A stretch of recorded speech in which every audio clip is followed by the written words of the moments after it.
Hi, welcome to Relish Books. This is my PG Wodehouse review for Thank You Jeeves, Right Ho Jeeves, and I'm about halfway through Jeeves and the Tie That Binds. But if you're familiar with these books at all, you'll probably know that you only have to read a couple before you're like, okay, I know the way that these stories work. I know that the way they go. So I feel like I was going to read all three before talking about them because I wasn't going to individually review the books, but kind of review what I think about the Jeeves series and that character combination that's so classic.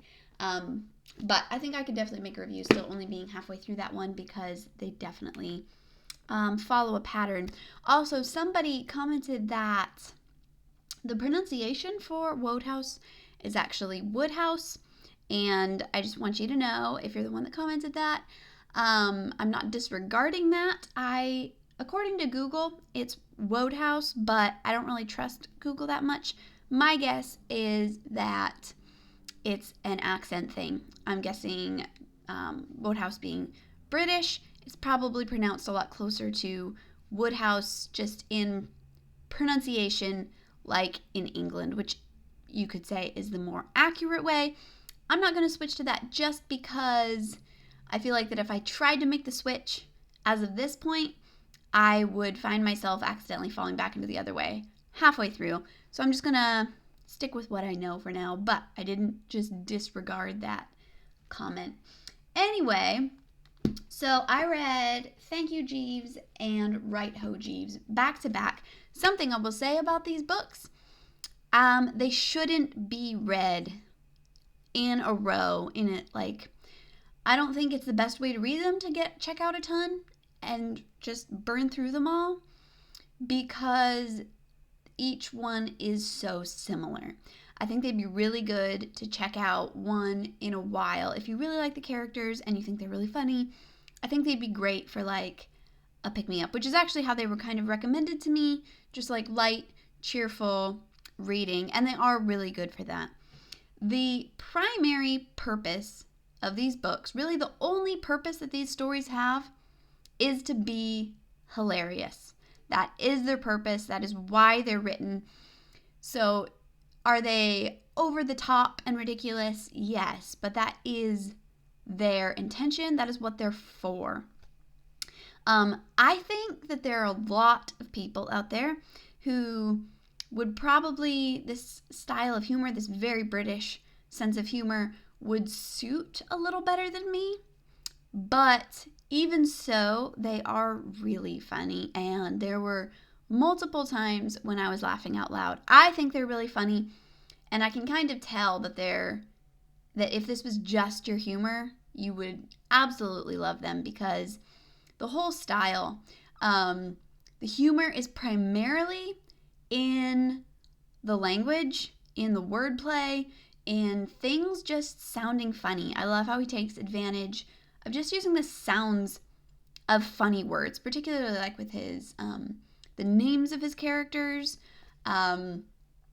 Spode, Gussie Fink Noddle, the Basset, the way that he refers to things, this very lighthearted type of, pretty much the whole books are written in a kind of banter because they're from Birdie's point of view. I think that I actually prefer the P.J. Wodehouse books that are not following Birdie and Jeeves because Birdie is not my favorite character in the world. I think that he is really what could put you off of these books because they're very funny. The language is just hilarious. The way that he plays with language, the way that he so flippantly quotes deep stuff all the time. I really enjoy that. Birdie, you're supposed to be laughing at him the whole time. He's a full of it, young gentleman who thinks very highly of himself. He thinks that he's extraordinarily intelligent, but he's actually very stupid, and he gets into all kinds of problems. There's kind of a formula for the way that these stories go.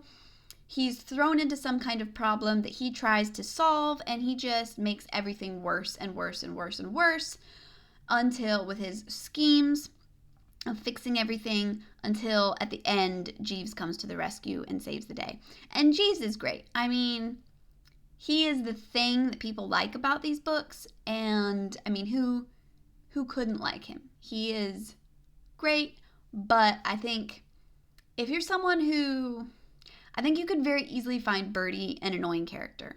Like, you're supposed to just be laughing at him and not taking him seriously. You know, you see through all his schemes as he conceives them.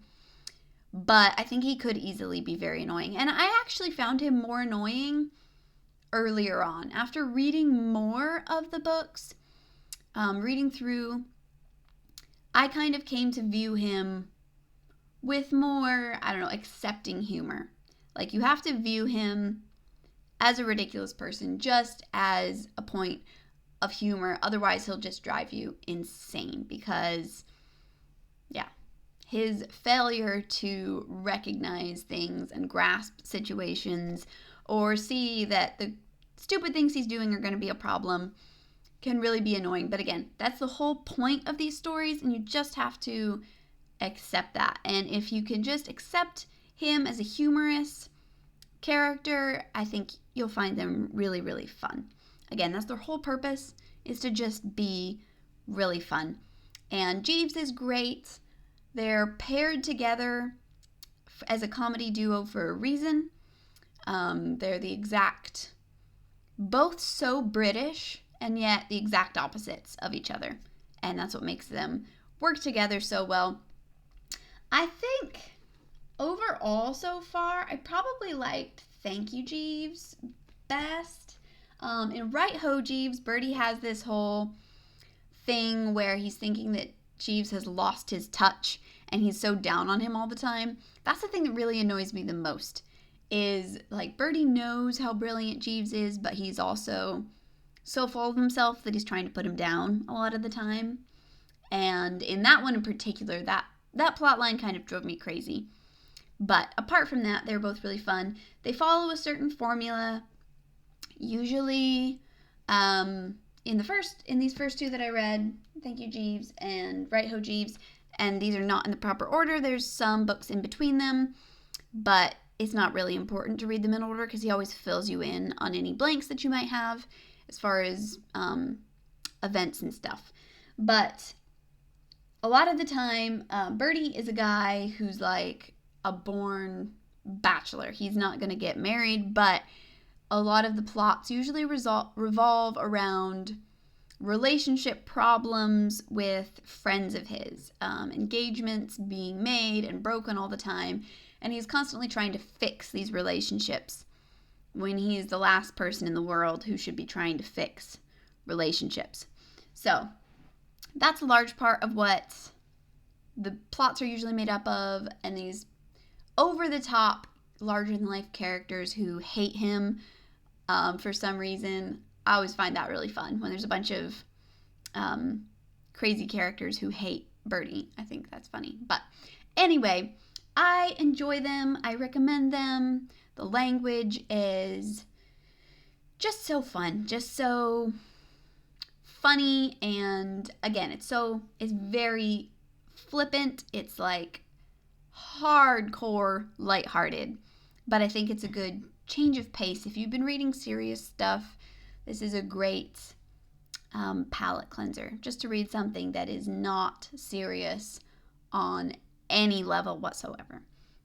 But at the same time, you don't feel like reading them is a total waste of time because of the richness of the language and the humor and the play between the characters. So those are my thoughts on these books. Again, I would recommend them, but I don't really recommend reading a bunch of them together, as I'm discovering, because then you'll kind of, where I am in the middle of this third one, is kind of feeling a little burnt out as the plots are kind of following the same different events, but the same patterns. So yeah, a great once in a while, a pick-me-up kind of read. So those are my thoughts on P.G. Wodehouse. Thank you to the person who recommended. I've been meaning to read more of his work for a while. So this was really fun. And yeah, thanks for watching. I'll see you next time. Bye.